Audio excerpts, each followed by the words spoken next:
Voilà, merci. Votre rendez-vous sportif sur Cam News 24 Télévision. Bien évidemment, c'est dans la tanière. Merci de nous retrouver sur cette antenne. Ce jour, nous allons parler des Lions indomptables du Cameroun avec cette rencontre amicale qui a été annoncée au cours d'une conférence de presse à Yaoundé par le président de la Fédération camerounaise de football. Le 30 mai prochain, le Cameroun, ou alors les Lions indomptables, pour la troisième fois, seront reçus par les Bleus de France en amical. Mais bien avant cette rencontre, l'équipe nationale du Cameroun va disputer un tour des éliminatoires de la Coupe d'Afrique des Nations le 26 mars prochain du côté de Limbé. Quelques semaines après, les Lions iront du côté de l'Afrique du Sud pour la phase retour. On parlera également de la candidature de M. Seng Fabien Voro dans cette édition. Le président de Eding FC de la Léquier, par ailleurs président de la Ligue régionale de football du Centre, a annoncé sa candidature au poste de président de la Ligue de football professionnel du Cameroun. Seng Fabien Voro va-t-il, oui ou non, challenger le général Pierre Semengue? C'est en compagnie de deux invités. Noé Richepin est donc journaliste à Europe Afrique Football. Il a bien voulu répondre à notre invitation en ligne depuis la Turquie. Bertrand Don nous attend déjà de ce côté. Bertrand Don, bonsoir. Oui, bonsoir. Bonsoir, Michel. Merci infiniment, Bertrand. Nous vous retrouvons juste après cette légère transition.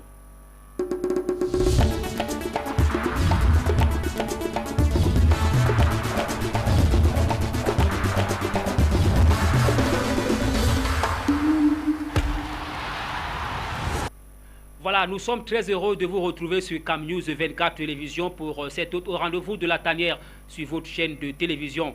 Noé Fils, Jefaïdi, Noé Richepin, bonsoir. Bonsoir Michel Ateba et surtout bonsoir aux téléspectateurs de Cam News 24 qui me reçoivent à l'heure actuelle. Journaliste à Europe Afrique Football Magazine, c'est la énième fois que vous foulez, n'est-ce pas, les studios de Cam News 24 Télévision. Noé, c'est la première depuis la nouvelle année. Nous profitons de l'occasion pour vous souhaiter d'abord déjà une bonne et heureuse année 2016.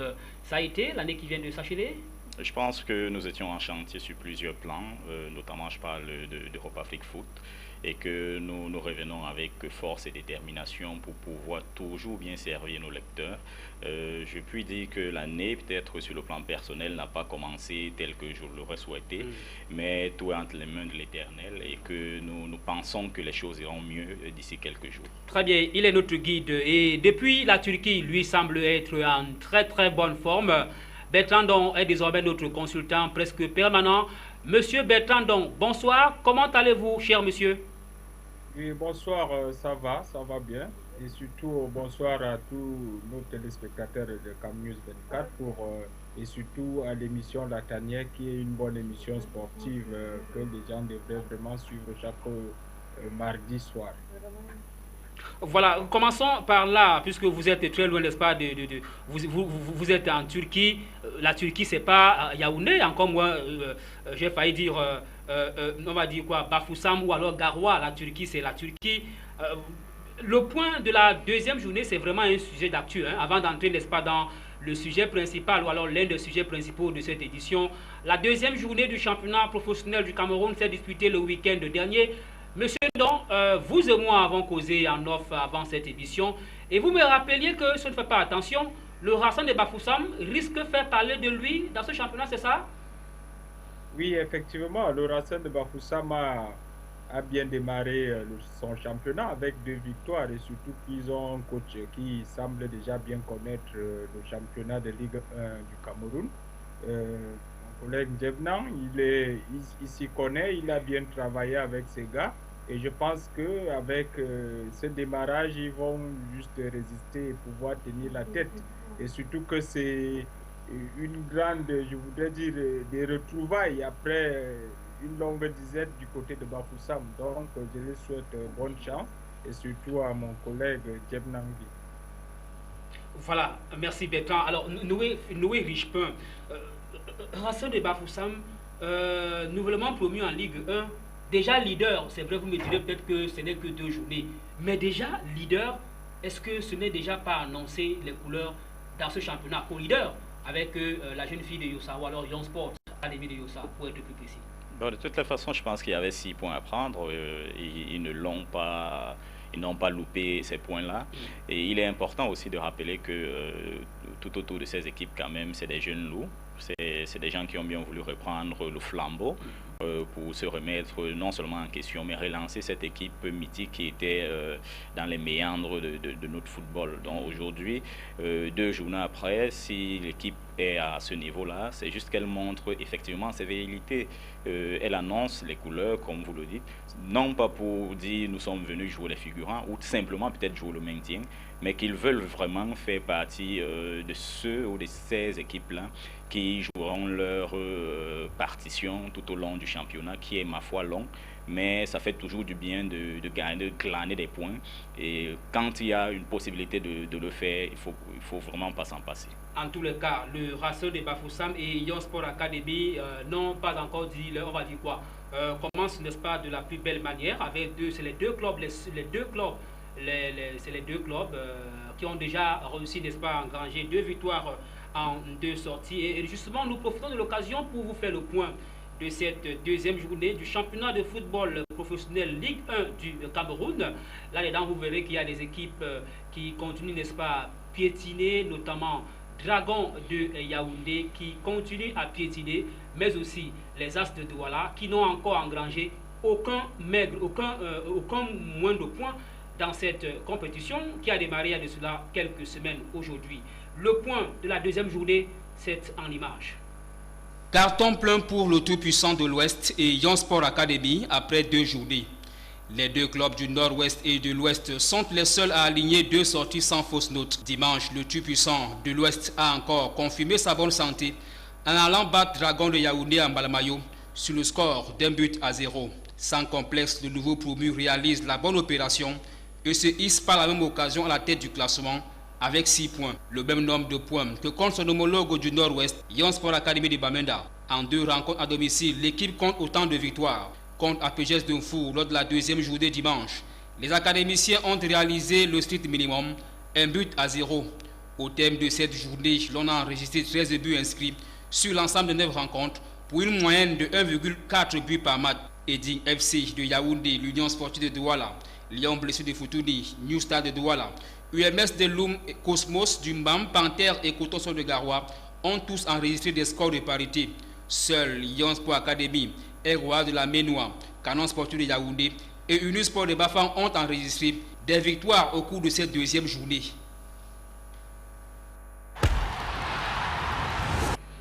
Voilà le point de la 2e journée. Un gros merci, n'est-ce pas, à nos équipes de montage. Merci infiniment à Joseph Kimonier pour ce tableau. Alors, la Ligue 1, vous l'avez donc vu avec le Racing et Lyon Sport qui sont donc leaders. On va quand même rappeler que là-dedans, il y a certaines formations qui, on va dire quoi, ne se portent pas aussi mal que ça. L'Union de Douala qui a fait jeu égal avec Eding et qui est à 4 points.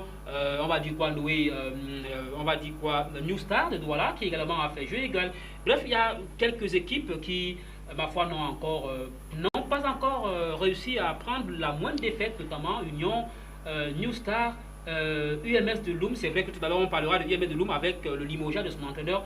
Mais si on s'arrêtait un peu sur les gros calibres, Union, New Star, peut-être Coton qui a enfin pris son maigre point contre Panthère à Banganté. Déjà, disons que ces équipes Union, New Star ont quand même fait une grosse préparation parce que n'oublions pas que derrière, c'est des équipes qui vont nous représenter en Coupe africaine. Oui. Et que cette déjà, dès le week-end. Donc, Union qui va au Libéria, New Star qui va au Tchad, et puis UMS qui reçoit le Deportivo Mongomo de la Guinée équatoriale ici au Cameroun, je crois, dimanche prochain. Effectivement, donc à partir de là, je pense que ces équipes avaient besoin de se rassurer parce que nous avons vu une préparation un peu surprenante de l'Union de Douala, malgré tout ce qui avait été déployé. Mais il ne me souvient pas que l'Union a eu à gagner 2 matchs.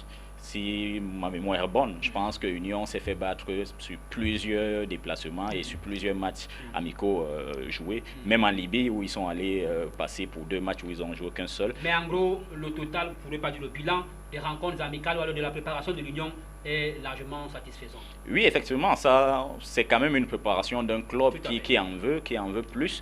Et je pense qu'ils ont aussi fait de très bons recrutements, même si certains joueurs ne vont pas participer à la compétition africaine car arrivés tardivement.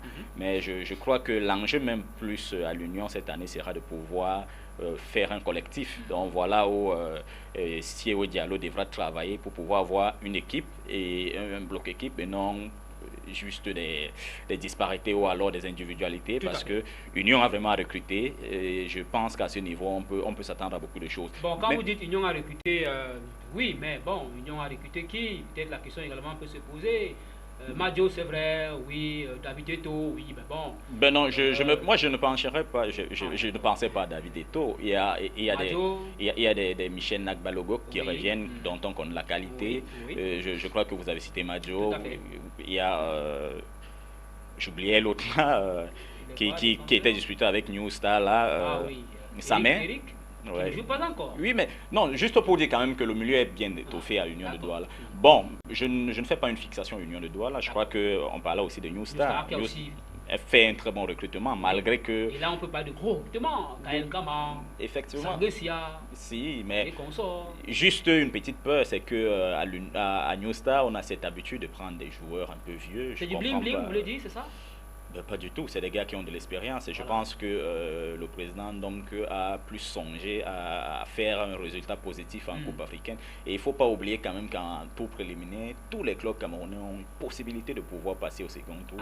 Donc à eux de la saisir. Donc aucun ne veut avoir le regret de n'avoir pas essayé. Très bien. Alors Bertrand, est-ce que ça vous paraît surprenant que l'Union, New Star, Coton ne puisse pas être vraiment leader, à dire que faire le carton plein après 2 journées, ça vous surprend?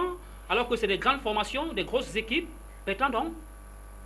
Oui, ce que je voudrais vous dire, c'est que je n'ai pas très bien suivi, disons, le recrutement, mais je le suis aussi en différé. Ce que je suis en train de dire, c'est que quand on n'a pas peut-être eu, disons, il n'a pas eu la préparation qu'il devait avoir avec le fait qu'ils ont changé d'entraîneur au courant avant le début de la saison.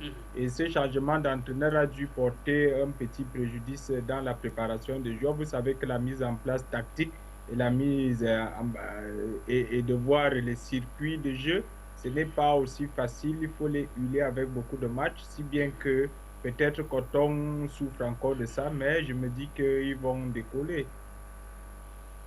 Voilà, très bien. Merci infiniment, Bertrand. Donc, alors, on va donc dire que la deuxième journée s'est donc achevée et on va chuter, n'est-ce pas, avec cette triste note, disons-le ainsi. C'est déjà, on parle déjà, n'est-ce pas, de départ.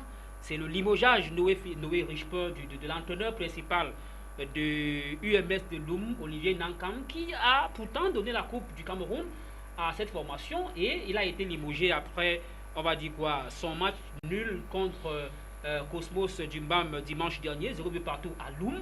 Les dirigeants ont trouvé bon de le limoger, même si selon ces dirigeants, c'est pas la raison principale, n'est pas le score de parité contre Cosmos. On dit de lui être absentéiste, on dit qu'il n'a pas de qualification. Bref, les dirigeants de Loum, à leur niveau, ont essayé de tirer la couverture de leur côté. Mais lorsque l'entraîneur a été rencontré par les confrères d'une radio de la place à Douala, eh bien, il a carrément battu en brèche toutes les raisons données par UMS de Loum. Comment comprendre déjà 2 journées, on limoge un entraîneur? Est-ce que ce n'est pas un championnat à haut risque pour les entraîneurs de football? Non, mais déjà, je pense que quand on parle de Loum, nul n'est surpris pour ceux qui suivent l'actualité du football au Cameroun. Et depuis que cette équipe est dans l'élite, ça fait 4 ans, je pense, si j'ai bon moment. Je pense que c'est l'équipe qui a le plus mis à la porte les entraîneurs. Parfois faute à des résultats probants, mais surtout, c'est qu'à la tête de cette équipe, ne nous le cachons pas, il y a un président qui est fantasmagorique dans ses décisions. Je ne crois pas. Je ne crois pas parce qu'aujourd'hui, tout le monde le dit, mais on a eu quand même des images fortes de ce dernier match où Olivier Nankam a été sur le banc de touche de UMS de Loum, où on a vu carrément le président sortir de son rang pour venir coacher l'équipe en lieu et place quand même de l'entraîneur. Ce n'est qu'au Cameroun qu'on voit de pareilles situations. Quand même, au-delà de tout, c'est quand même, nous ne sommes qu'à la 2e journée. Il y avait 6 points possibles à prendre, il en a pris 4. Déjà à ce niveau, on voit que ce n'est pas sportif, ce n'est pas aux côtés des résultats. Et je pense, pour ma part, quand même qu'Olivier, avant la fin même de la Coupe du Cameroun, avant même d'avoir gagné la Coupe du Cameroun, il était déjà à l'étroit dans ce club et qu'il avait sollicité partir. Mais il était toujours là. Il était là parce que je pense que... Il avait un contrat de 2 ans. Hein. Effectivement, ça traînait un peu parce que vous savez bien qui est le président de UMS de Loum.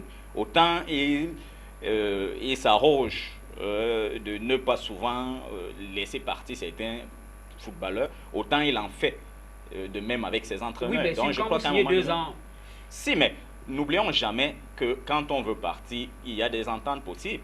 Maintenant, il y a des possibilités. Je pense aussi que quand un entraîneur se sent humilié, quand un entraîneur pense que son rôle ne sert plus à rien à un club, il doit partir, il doit demander à partir. Mais entre vous, Michel Ateba, vous êtes à CamNews 24, votre président ou alors le directeur ne va pas venir prendre votre place, vous êtes là pour faire l'émission à votre place. Il y a quand même un souci. Donc, c'est ça le problème aujourd'hui avec UMS de Loum. Donc, je pense qu'il avait des raisons légitimes de partir. Je ne l'ai pas interrogé. Donc, je ne peux pas encore connaître exactement, mais je veux dire, tout autour, il y avait toute une fusion de choses qui pouvaient conduire à son départ. D'accord. Bertrand Ndong, alors, au-delà de tout, est-ce que vous essayez quand même de comprendre l'attitude des dirigeants de UMS de Loum qui limogent un entraîneur? Franchement, quand il dit au-delà de tout, je veux dire, malgré toutes les raisons qu'on peut évoquer, un club qui n'est pas aussi mal que ça en championnat après 2 journées, première sortie, victoire contre le Canon en Balmayo, deuxième sortie, score de parité contre Cosmos Dumbam à Loum, paf, l'entraîneur est viré. Est-ce que vous comprenez un tout petit peu les raisons du président de UMS de Loum ou alors de l'administration de Loum par rapport à M. Olivier Nangam? Oui, ce que moi je voudrais dire à propos des entraîneurs au Cameroun, c'est d'abord que les entraîneurs vivent dans la précarité. Ça veut dire quoi? Ça veut dire que à tout moment, un président peut venir et vous dire de partir. C'est la réalité d'abord déjà au Cameroun, ce qui n'est pas très professionnel. Et en plus, comme vous êtes en train de dire, si le président vient déjà coacher à la place de l'entraîneur, ça veut dire ce que ça veut dire. Et le président l'entraîneur devrait prendre ses responsabilités et dire que lui il ne doit plus être là. Donc, il y a ce problème de management qui est un problème très grave parce que le président doit rester à sa place de président et prendre des décisions qui s'imposent hors du stade. Il ne doit pas venir au stade et puis parler à un monsieur qui fait son travail et qui doit être respecté par ses poulains et commencer à lui dire du n'importe quoi. Donc, c'est pas un bon comportement de la part de nos dirigeants. Ils doivent s'abstenir et doivent comprendre leur rôle, où vous êtes président ou vous êtes coach. Voilà, merci Bertrand. UMS de Loum qui s'est donc séparé de son entraîneur. Nous avons suivi les différents avis des uns en plateau et même depuis la Turquie. On va donc mettre le rideau sur le championnat de Ligue 2 en rappelant que Yansport ou alors le Racing de Bafoussam et Yansport sont donc co-leaders de ce championnat avec 6 points après 2 sorties. La deuxième sortie donc c'était le week-end dernier. La 3e journée, on nous annonce déjà cette rencontre qui a été finalement reportée à une date s'inédiée entre Coton Sport de Garoua et UMS de Loum. La raison, rapidement, elle est trouvée, c'est que UMS doit jouer dimanche contre le Deportivo Mongomo au tour préliminaire de la Coupe de la Confédération africaine de football. Effectivement, parce que avant d'entrer dans votre studio, je discutais encore avec Emmanuel Sokia, le nouvel manager général de Coton Sport, qui m'annonçait déjà qu'ils viennent d'arriver à Garoua après leur randonnée au niveau de l'Ouest. Ils n'ont glané qu'un seul point sur 6 possibles. Et c'est là où il m'a appris effectivement que leur match avait été reporté. Bon, il s'étonnait un peu de la programmation au Cameroun parce qu'il faut dire que le calendrier de la CAF est connu bien à l'avance. On se demande pourquoi est-ce qu'on retombe dans les mêmes travers à chaque fois. Ouais. Donc, la Ligue aurait pu anticiper. Effectivement. Puisqu'il savait quand est-ce que UMS et Consort devaient jouer. Et je pense que pour les deux clubs, ça... c'est pas bien. C'est pas bien parce que même Coton, quand... Ça refroidit un tout petit peu. Effectivement, un Coton va rentrer dans la compète d'ici quelques temps. Est-ce qu'on n'aura pas 2 ou 3 matchs encore en retard qui vont devoir s'accumuler? Bon, mais à la 4e journée quand même, je pense que Coton va recevoir sur place et on verra bien ce qui va se passer. D'accord. Coton va donc recevoir, justement, Coton reçoit à la 4e journée APGS de Fou à Garoua, dans leur antre de Rumde Adja. D'ailleurs, nous profitons de l'occasion pour adresser nos vives salutations aux populations du Nord. Je souhaitais faire une petite précision, je m'adresse là, bon, ça n'arrive pas tous les jours, hein, je vais peut-être le dire ainsi, nous n'avons aucun problème avec Coton Sport de Garoua. Et là, peut-être, c'est à l'endroit, n'est-ce pas, du communicateur de cette formation qui estime peut-être que nous sommes un tout petit peu durs envers cette équipe du Nord. Et pourtant, Coton est quand même l'une des équipes, sinon la plus grosse équipe camerounaise en ce moment, précisons-le. Coton est, n'est-ce pas, notre meilleur risque, pour ne pas dire notre atout majeur. On ne saurait cracher sur cette formation-là. Sauf que parfois, il y a des choses qu'on devrait dire.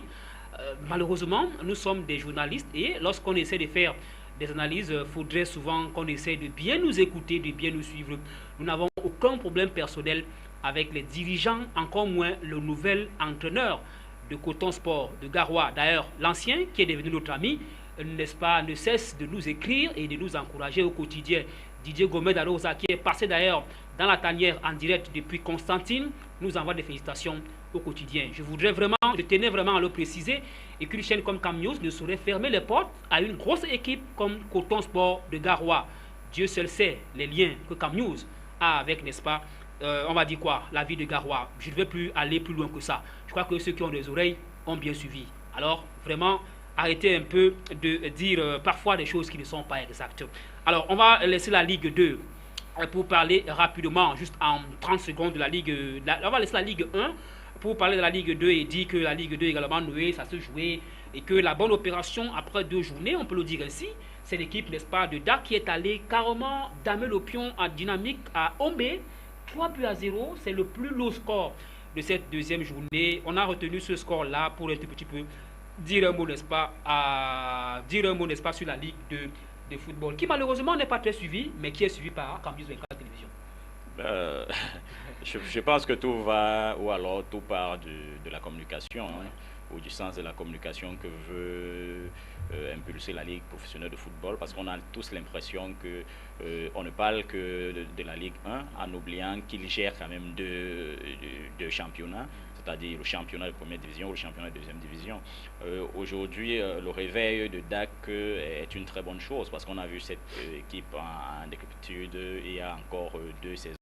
Et la saison dernière, c'était vraiment la descente aux enfers. Si enfin, à DAC, on se réveille, on se dit qu'il faut reprendre les rênes du pouvoir parce qu'il faut dire c'est un club avec lequel on comptait. Je me souviens encore, il y a 2 saisons, à la phase aller, DAC était 4e quand même du championnat, non 3e même du championnat de l'élite 1. Donc on se demande aujourd'hui, à l'époque de Abou Daga, effectivement, qu'est-ce qui s'est passé pour que ce club soit descendu si bas. D'accord. Maintenant, l'année des points c'est bien, mais il faudra rester constant. D'accord. 30 secondes, Bertrand, vous savez que je ne vous refuse généralement rien. Encore, vous êtes très loin de nous, en Turquie, donc généralement on donne beaucoup à ceux qui sont loin. 30 secondes pour parler de la Ligue 2.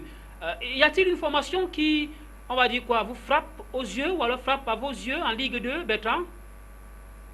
Je suis le championnat du Cameroun de Ligue 1 et de Ligue 2. Je suis régulièrement les résultats. Bien sûr qu'il y a, comme M. Noé est en train de dire, un problème de communication. C'est un problème de communication et de promotion de notre football qui fait en sorte que les gens ont beaucoup plus tendance à voir qu'il y a beaucoup plus de communication ailleurs qu'en Ligue 1 qu'en Ligue 2. Mais généralement, je suis les résultats et j'essaie un peu de voir cette équipe de DAC. Vous savez, les équipes qui se préparent bien ont toujours un bon début de saison.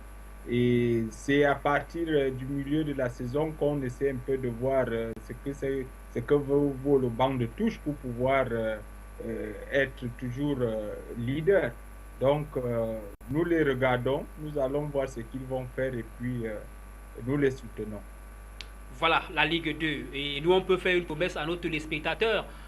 Autant que nos moyens, n'est-ce pas, seront disponibles, nous ferons toujours tout pour dire un mot, n'est-ce pas, pour dire un mot, n'est-ce pas, au niveau de ce championnat. On va à présent parler des Lions indomptables du Cameroun avec la première grosse thématique, les Lions indomptables. Nous l'avons appris cette semaine qui commence en conférence de presse à Yaoundé, conférence de presse animée par le président de la FECA Foot, M. Tobi Aroko Sidiki, qui annonce donc une rencontre amicale grandeur nature le 30 mai prochain à Nantes. Le Cameroun, ou alors la France, va recevoir le Cameroun dans cette ville, à quelques jours seulement de l'ouverture de l'Euro qui va se jouer, n'est-ce pas, en France.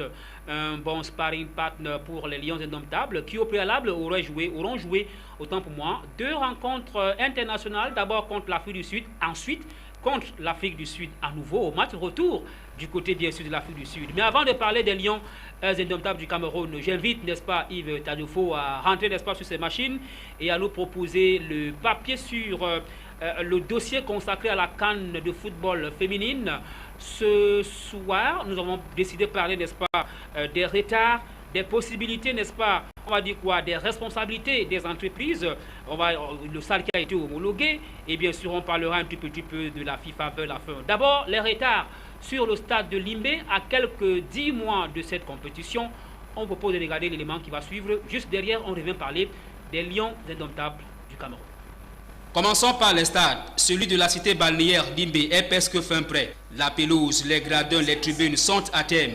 Même si la question de sa couverture reste un sujet encore en suspens. Reste à achever les voies d'accès qui mènent au stade municipal de Limbé, la barrière et bien d'autres commodités comme de l'eau, de l'électricité qui font encore grand défaut. Autre gros retard, les aires d'entraînement de Limbé et de Boya. Rien, sinon peu de choses a été faites. Jusqu'ici, si la CAN venait à débuter demain, les filles ne sauraient où s'entraîner.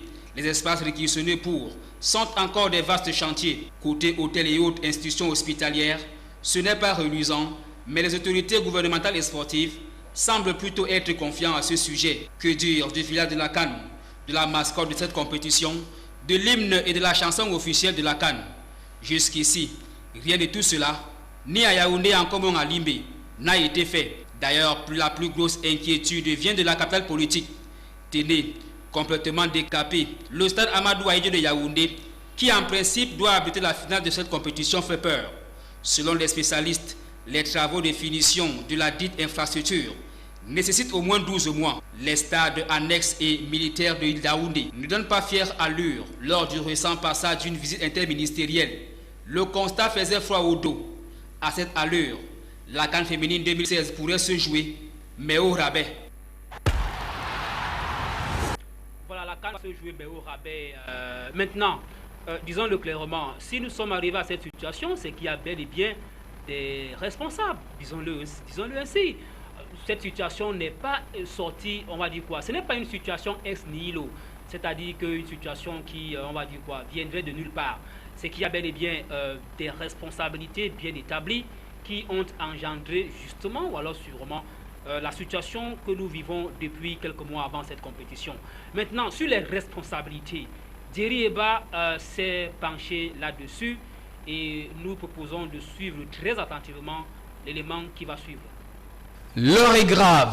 La montagne est en train d'accoucher d'une souris. Les prestataires en charge de la réalisation des infrastructures sportives en vue des CAN 2016 et 2019 sont dans le maquis. Ils ont pris l'argent et sont en train de filer à la chinoise. Comble de tout, l'échéance avance à grands pas. Qui sont ceux qui ont la responsabilité de la réalisation et du suivi et évaluation des chantiers? Qui sont ceux qui ont gagné ces marchés? Comment les ont-ils gagnés? Coup franc dans la régulation de ces différents projets qui mettent le gouvernement dans tous ses états depuis quelques semaines. Dans la grande majorité, les entreprises chinoises sont présentées comme des mânes tombants de l'empire du milieu pour la modernisation des infrastructures sportives au Cameroun, comme le palais polyvalent des sports de Yaoundé. Sans aucune forme de publicité, ces entreprises affichent des taux d'avancement des travaux allant de 0 à 10%, avec une consommation des délais oscillant les 30 et 70%. Un véritable paradoxe dramatique. La première responsabilité va du côté du COMIPCAN, Comité de préparation des Coupes d'Afrique des Nations de football, comité créé le 3 octobre 2014 par décret présidentiel. La filouterie et les trafics autour des attributions des marchés, dont la décision finale d'attribution a fait l'objet des querelles entre les membres du gouvernement, plus préoccupés à se disputer le leadership. Et si les entreprises chinoises partent du manque de personnel, c'est également de la faute du gouvernement qui laisse cours à l'esclavagisme dans plusieurs projets que réalise la Chine au Cameroun. Lompangar, Mekin, Memvenle et autres sont des exemples patents. L'urgence est de stopper net cette honte à venir pour le pays à qui le football a tout donné et qui devrait rendre l'ascenseur à ce football en réussissant l'organisation de ces grandes messes footballistiques africaines.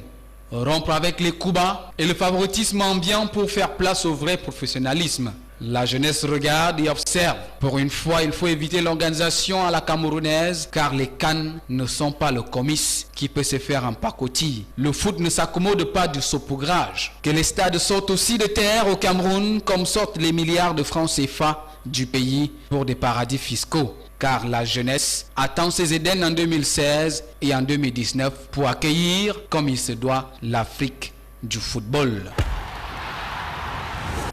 Thierry Eba, une note, une lueur d'espoir, finalement, on peut donc dire, Thierry, après, n'est-ce pas, votre passage, c'est que la CAF, malgré tout ceci, a donc homologué finalement le stade de Libye. Et justement, Colin Bekatal nous parle de cette homologation. Et juste derrière, on va revenir sur notre thématique centrale. Le Cameroun bénéficie désormais d'un nouveau stade officiellement agréé par la Confédération africaine de football. Le stade Omnisport de Limbé a été homologué par l'instance du football africain, une décision qui fait suite à l'inspection du Togolais Espoir Hassan Bani Komlan, mandaté par la CAF. En clair, le stade Omnisport de Limbé est définitivement admis à accueillir des compétitions internationales, en l'occurrence le match qui opposera le Cameroun à l'Afrique du Sud le 26 mars prochain pour le compte des éliminatoires de la CAN Gabon 2017. Bien qu'il reste encore à faire, notamment l'achèvement des voies d'accès de contournement, du parking et de la clôture, les autorités camerounaises attendaient avec conviction l'approbation de la Confédération africaine de football. La visite du Togolais au ministère des Sports et de l'Éducation physique retentissait donc comme l'écho d'une promesse aujourd'hui ténue. Voilà, merci Colin Bekatal. Voilà donc ce qu'on pouvait dire sur le dossier CAN féminine. On croise les doigts, on attend. Et on espère justement que cette compétition va se dérouler sans anicroche. Alors, Lions indomptables du Cameroun, nous l'avons appris hier, Louis Richepin, les Lions vont rencontrer les Bleus, ou alors les Bleus de France vont rencontrer les Lions le 30 mai prochain. C'est une information qui a été donnée en grande pompe par les autorités fédérales. Troisième rendez-vous historique après celui de 2000 et 2003. Là, c'est la troisième fois que les Lions jouent avec, on va dire quoi, les Bleus de France. C'est une rencontre qui sans doute va, on va dire quoi, apporter un plus dans le ranking, n'est-ce pas, de la FIFA en termes de classement, puisque nous sommes, pour ce qui est du mois qui s'achève là, le Cameroun a carrément, je ne voudrais pas dire parachuté, mais le Cameroun a chuté. Mais je pense que depuis pratiquement 4 ans, le Cameroun ne fait que dégringoler, même quand on gagne 2 places. Et après, nous faisons le chemin inverse en perdant 5 ou 6 places. Donc finalement je ne suis même plus sur ranking parce que je me dis, ma foi, que les performances des Lions, nous les voyons sur le terrain. Nous n'avons même pas besoin de la FIFA pour en justifier le bien-être ou pas de cette équipe-là. Maintenant, en parlant de cette rencontre amicale qui opposera l'équipe de France à celle du Cameroun, oui, pour certains, je sais que ça va servir de faire valoir. Parce que déjà hier sur les réseaux sociaux, ça commence à chauffer entre les différents camps protagonistes en ce qui concerne le problème majeur à la Fédération camerounaise de football, qui a été l'élection de oui ou non de Tombi Aroko. Certains ont commencé, à ce niveau? Oui, puisque certains ont commencé à claironner qu'ils travaillaient et que c'était la preuve qu'un camp était au travail et que l'autre s'abordait plutôt ses efforts. Mais je pense qu'aujourd'hui, la France est en pleine reconstruction comme le Cameroun. C'est une jeune équipe. C'est une équipe qui cherche des qui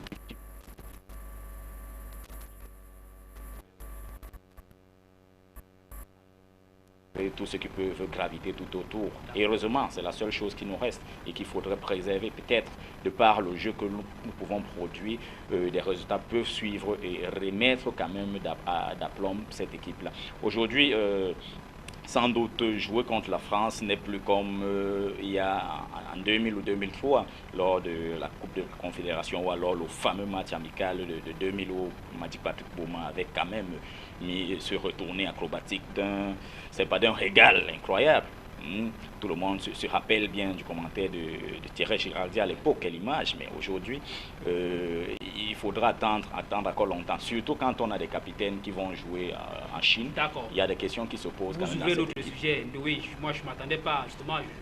Alors, Bertrand, Cameroun-France, qu'est-ce qu'une rencontre pareille ou alors France-Cameroun, qu'est-ce qu'une rencontre comme France-Cameroun peut bien rapporter à la Fédération camerounaise de football ou alors au football camerounais? Parce que j'aimerais qu'on parle un peu de l'essentiel. Cameroun-France ou alors France-Cameroun, c'est bien annoncé, mais qu'est-ce qu'on gagne? Parce que là, on a l'impression que cette rencontre dilue même, on va dire quoi, les deux rencontres Cameroun-Afrique du Sud et Afrique du Sud-Cameroun du mois de mars et avril prochain.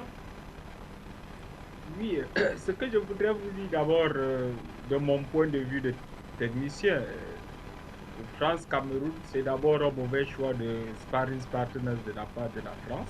Excusez-moi de vous le dire en tant que technicien, parce que vous ne pouvez pas me dire que vous allez jouer une Coupe d'Europe avec un système différent, avec un système tactique contre l'Albanie, la Roumanie et la Suisse, pour prendre un adversaire comme le Cameroun. Il ne va rien apporter à l'équipe de France.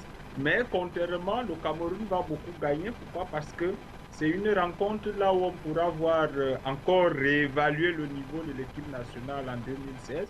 Essayer de voir à peu près comme ce que nous avons vu en 2014 déjà contre le Portugal. On a essayé d'évaluer le niveau du Cameroun, on a vu ce qu'il valait et puis vous avez vu le reste en Coupe du Monde.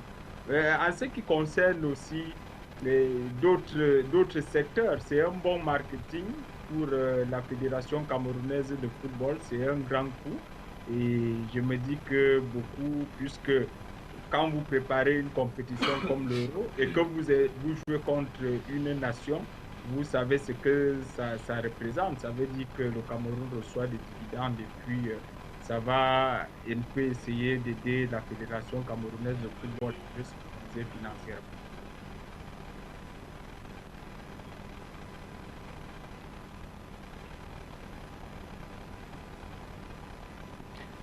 Voilà, je crois que Bertrand, donc voilà, alors nous sommes donc de retour en plateau ici au Cameroun. Alors Noé, tout à l'heure je disais que cette annonce m'a semblé diluer un peu même, on va dire quoi, peut-être l'objet de cette conférence de presse, parce que lorsqu'on annonçait la conférence de presse, les Camerounais s'attendaient à ce qu'on puisse peut-être nous annoncer le nom du futur entraîneur et qu'on nous dise un peu plus sur la rencontre Cameroun-Afrique du Sud. Bon, c'est vrai, le team manager a fait une sortie, on sait les Lions vont s'entraîner avec Coco et que pour l'instant on continue à chercher, n'est-ce pas, un hôtel soit à Douala ou à Boya qui va, on va dire quoi, qui va permettre aux Lions de se regrouper. Mais on a beaucoup plus l'annonce de la rencontre Cameroun-France, alors qu'on attendait beaucoup plus le nom du futur entraîneur, malheureusement qui n'a pas été donné. Et là, c'est Bellinga qui est prié de poursuivre l'intérim. Bon, vous savez bien qu'au Cameroun, on aime bien le dilatoire, on aime bien la distraction, parce qu'effectivement, c'est une rencontre qui est connue des dirigeants depuis quand même le dernier passage de M. Tombi Aroko, en fait de la mission Tombi Mila en France. Oui, à la Fédération française de football. Donc, parce que moi j'ai tout le programme, de l'équipe de France et de la Fédération française de football de l'année 2016. Et ce match n'était pas inscrit dessus. Donc vous comprenez que c'est un match qui venait d'être arrangé. Ça a été incrusté. Effectivement. Donc maintenant, qu'est-ce qu'il advient? Il advient, comme on le disait tantôt, qu'il fallait bien, parce que il y a certains qui ne sont pas, qui ont un certain mépris, entre guillemets, pour le Cameroun, pour les institutions, pour le peuple camerounais, parce qu'on ne peut pas nous dire qu'on a eu à faire des missions pour aller auditionner des entraîneurs, qu'on nous a dit Bellinga n'était pas l'homme de la situation, ni son adjoint, John Kep. Non, ils n'ont jamais dit ça. Entre guillemets, puisque, non, c'est une insulte. Sauf si vous dites que... C'est une insulte du moment où on a lancé cet appel à candidature, d'ailleurs qui était farfelu. Ça peut être un droit, non? Ça peut être un droit. Ça entre en droite ligne dans... Si vous permettez que je puisse continuer, c'est quand même mon avis que je donne. Chacun a son avis. Je vous en prie. Encore que le bien ne compte pas sur le plan plateau. Bon, donc je disais tantôt que voilà une démarche qui n'a obéi à aucune logique et qui revient comme un effet boomerang, retomber sur ceux qui l'ont fait. Aujourd'hui, quand on nous dit, parce que j'ai eu dit en commentaire, je n'ai pas suivi, j'ai eu dit en commentaire que M. Tombi Aroko aurait prononcé des mots comme quoi avoir trouvé un entraîneur est difficile. Tout à fait. Quelle question? Tout à fait. Eh bien, mais c'est étonnant. Il a pourtant un entraîneur intérimaire qui est là. J'espère qu'il a fait les mêmes écoles que les autres. Oui, mais qu'est-ce qui ne va pas? Il a donné les raisons. Non. La fédération malienne qui n'a pas encore libéré. Pourquoi? Il n'a jamais été un super entraîneur. Il y avait Rena qui demanderait les yeux de la tête. Excusez-moi. excusez-moi, moi, entre guillemets, c'est des entraîneurs. Oui. Hervé Renard, il a gagné 2 fois la CAN. En dehors de cela, mais il s'est fracassé donné en France. En dehors de cela, il n'a jamais réussi nulle part dans un club. Donc voyons. Bon maintenant, là, si on... parle de l'équipe nationale. Effectivement. Revenons donc maintenant au fait. Vous m'avez permis de dire un mot. Je suis en train de le dire pour essayer de démontrer quelque chose.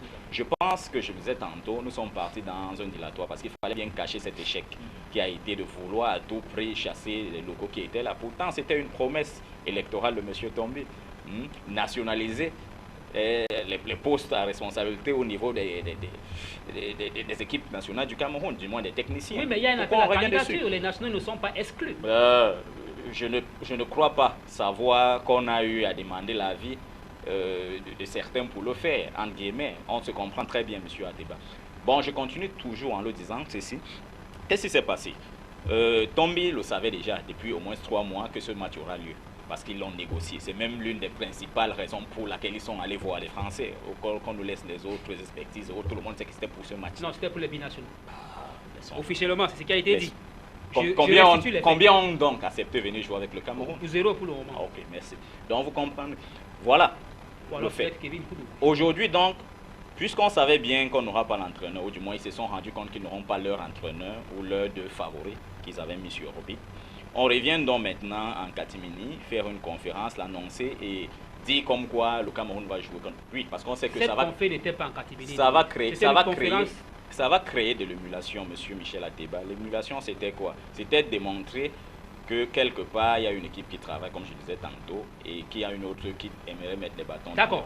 Mais je crois que tout le monde aura compris que c'est plutôt l'échec de ne pouvoir trouver un entraîneur. Et je ne sais même pas pourquoi on a besoin d'un entraîneur. Alors, on vous a suivi sur la question. Je viens de voir, Bertrand tout à l'heure. Bertrand, sur la question, vous attendiez également à ce qu'on puisse donner le nom du futur nouvel entraîneur des Lions, c'est ça? Moi, je ne pense pas. D'autant plus que j'avais quand même essayé de faire mes investigations. Je ne crois pas que le nom de l'entraîneur devrait être donné hier. D'autant plus qu'il y a d'autres problèmes qui sont au niveau de la fédération et surtout que le président lui-même il a déclaré que les entraîneurs qui sont sur la scène internationale, qui sont libres, sont un peu plus chers. Et vu que le Cameroun n'achète pas, bref, ne paye pas assez chèrement ses entraîneurs, peut-être que c'est pour cela qu'ils n'ont pas pu encore recruter l'oiseau rare. Et aussi, il y a une autre idée. Je me dis que peut-être ils ont été convaincus que Belinga pourrait continuer le job, tout en sachant que s'il y a un problème, ils auront une bouée de sauvetage qu'ils attendent quelque part. Et en ce qui concerne Giresse, moi j'ai toujours dit, les Maliens savent bien faire leur contrat. Ils ne sont pas comme les contrats des Camerounais, là où on nous a imposé un monsieur par manque de résultats d'être là jusqu'à la fin de son contrat. Et les Maliens, ils ont dû mettre des termes dans le contrat de Giresse qui ne peuvent pas le laisser partir, encore plus que je ne pense pas qu'il peut apporter quelque chose dans la sélection camerounaise. Donc, je m'attendais que l'entraîneur ne pourra pas avoir son nom, ne devait pas être désigné hier. D'accord. On retient donc que le futur entraîneur, c'est pour plus tard et que M. Belinga va donc poursuivre l'aventure. Alors, Noé, il nous reste à peine 13 minutes. Voilà, je crois que nous sommes bel et bien sur le timing là. On va à présent parler rapidement de la double confrontation Cameroun-Afrique du Sud et Afrique du Sud-Cameroun le 26 mars et un peu plus tard, n'est-ce pas, en Afrique du Sud. Cette rencontre-là, Belinga a-t-il les moyens, a-t-il le temps nécessaire pour pouvoir convoquer les meilleurs joueurs camerounais locaux ou alors locaux comme ceux qui sont, n'est-ce pas, tout comme ceux qui sont d'autant pour moi à l'extérieur?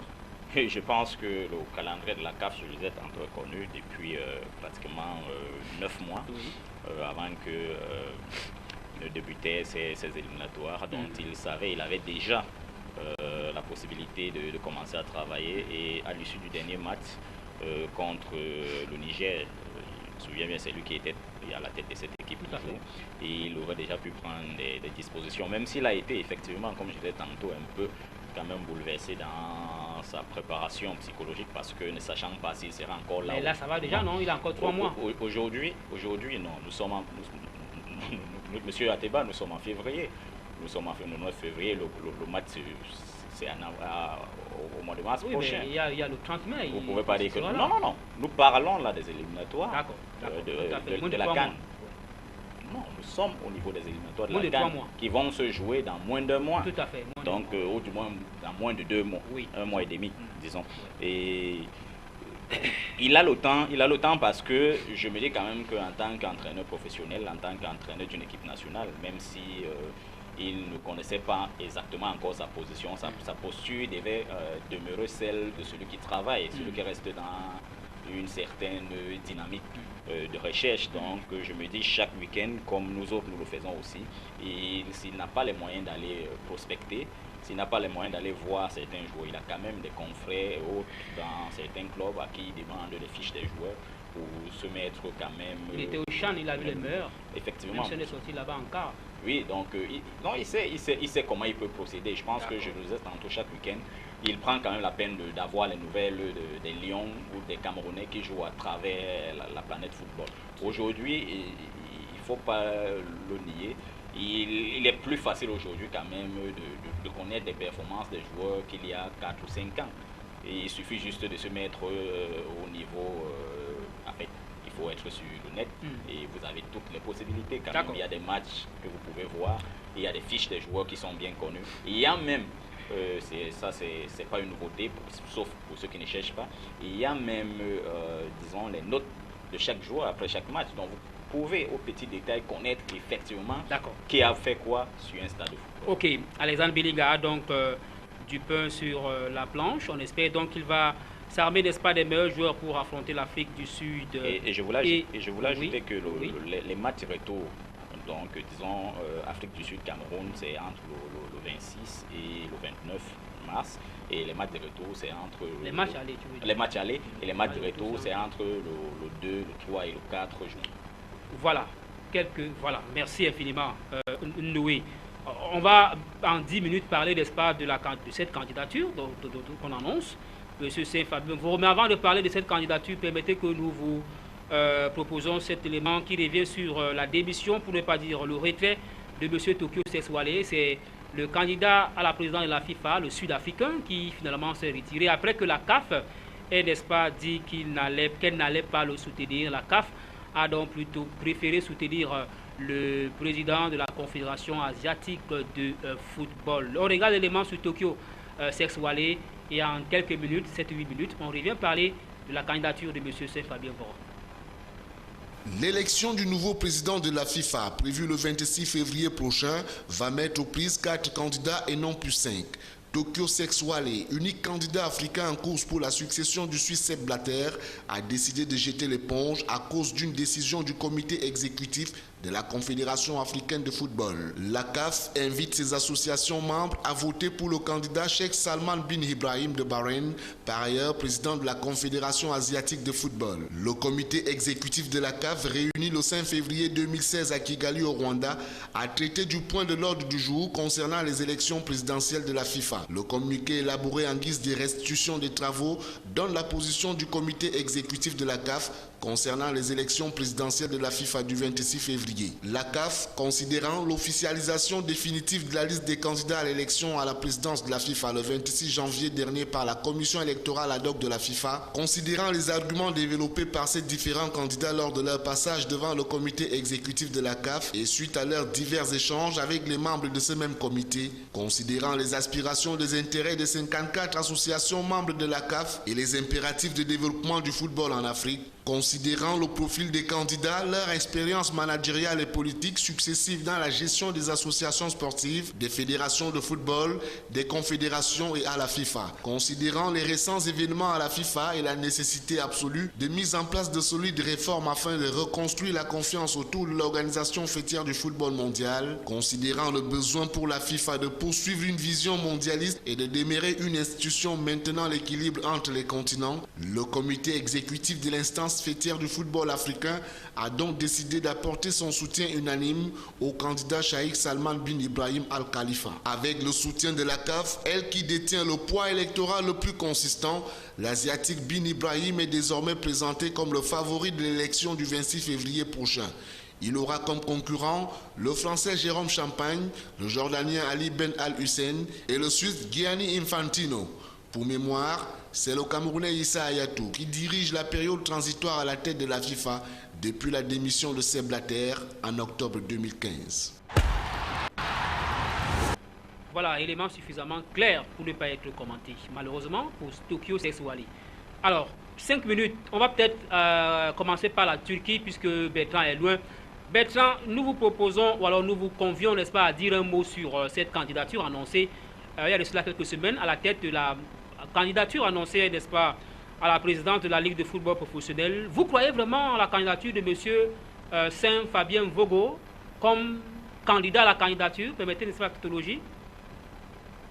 Oui, j'ai suivi ses propos, j'ai essayé de lire son programme. Il a un bon programme, mais juste que comme moi je ne sais pas comment ça se passe que un président de club puisse être président de la ligue. Moi, j'ai jamais entendu ça dans d'autres ligues. J'ai essayé de fouiller.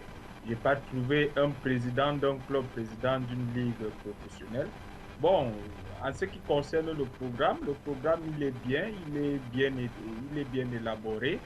Et comme il est en train de dire, c'est un programme qu'il faudrait un petit temps pour qu'il puisse démarrer, parce qu'il ne peut pas le démarrer dès la première année. C'est un peu compliqué de chercher les moyens, de chercher les fonds pour pouvoir mettre à la disposition de la Ligue professionnelle de football. C'est qu'a plus besoin de football camerounais actuellement. Il a un peu fustigé l'ancien président candidat à sa propre succession, de n'être pas un homme d'affaires pour pouvoir avoir assez d'argent, à part des subventions étatiques qui ne sont que les 1/3 de ce qu'il en avait besoin. Bon, et que lui, il a des procédures, il va organiser le football, il va arranger des aires de jeu, il va donner une ligue TV. Tout ça, c'est de très bonnes idées, mais c'est des idées qu'il faudrait, pour qu'elles soient applicables, avoir des gens avec qui il faut travailler, des gens qui ont de la bonne vision. Vous venez de voir ce qui se passe là-bas avec l'attribution des marchés. Vous prévoyez quelque chose, maintenant quelqu'un d'autre vient s'arrocher et puis maintenant il ne fait pas le bon job. Donc sa candidature, de par le programme, est vraiment super, mais juste que je ne sais pas si un président de club est possible d'être président d'une ligue professionnelle de football. Voilà, merci Bertrand. Alors rapidement, Noé, il nous reste à peine 2 minutes et demi. Saint-Fabien qui résume, n'est-ce pas, on va dire quoi, son projet de campagne en la construction, nous l'avons suivi quelque part, à la construction des infrastructures, et il souhaiterait, n'est-ce pas, doter, n'est-ce pas, des clubs de beaucoup de sponsors. Vous croyez de prime abord comme ça à ce projet-là de Saint-Fabien Vogo? Je ne peux pas croire parce que je ne fais pas partie de son équipe de campagne, pour le moment du moins. Mais je crois à l'homme et aux idées nobles et à son expérience. Maintenant, entre des déclarations fortes et l'action, il y a deux mondes qui pourront nous séparer. Donc, juste espérer qu'il aura peut-être la possibilité de prouver ce qu'il avance aujourd'hui. Mais il ne faut pas quand même oublier que face à lui, il y a un matador, il y a un cador qui est le général Pierre Semengue, qui est en place quand même depuis pratiquement 4 années et qui maîtrise plus les rouages de cette affaire qu'est la Ligue professionnelle de football. C'est cet éléphant blanc qu'on ne cite plus. Aujourd'hui, je pense que les idées novatrices que pourrait apporter Saint-Fabien Vogo, pour moi qui ai discuté en off avec lui, dont je connais quand même un peu l'homme, il m'en a parlé bien avant même de décider de positionner sa candidature, qu'il voulait essayer quand même d'apporter sa pierre à l'édification d'un football professionnel au Cameroun. je ne rentrerai pas dans ce rôle pour le vanter, mais je pense qu'il a eu une expérience hexagonale qui pourrait nous servir au Cameroun à travers sa personnalité, sa structuration personnelle par rapport à son club, mais aussi les idées et surtout effectivement ses annonceurs ou ses personnalités autres dans ses relations, dans son relationnel, dans son agenda, qui pourront servir au football camerounais. Malheureusement, je ne sais pas si le timing est bon, si il aura le soutien nécessaire de ses autres pairs, parce qu'il est quand même président d'un club de football qui joue en première division. On en parlera. Donc, j'ose juste croire que il y aura vraiment compétition et que toutes les candidatures pourront se faire valoir. Merci infiniment à vous, Noé Richepin. Vous êtes journaliste à Europe Afrique Football. Merci infiniment à Bertrand Ndong depuis la Turquie qui nous a accompagnés tout au long de cette émission. Merci à vous, Bertrand Ndong. Merci à toutes nos équipes de production. Retrouvons-nous mardi prochain, toujours avec le même plaisir. Bonjour, bonsoir.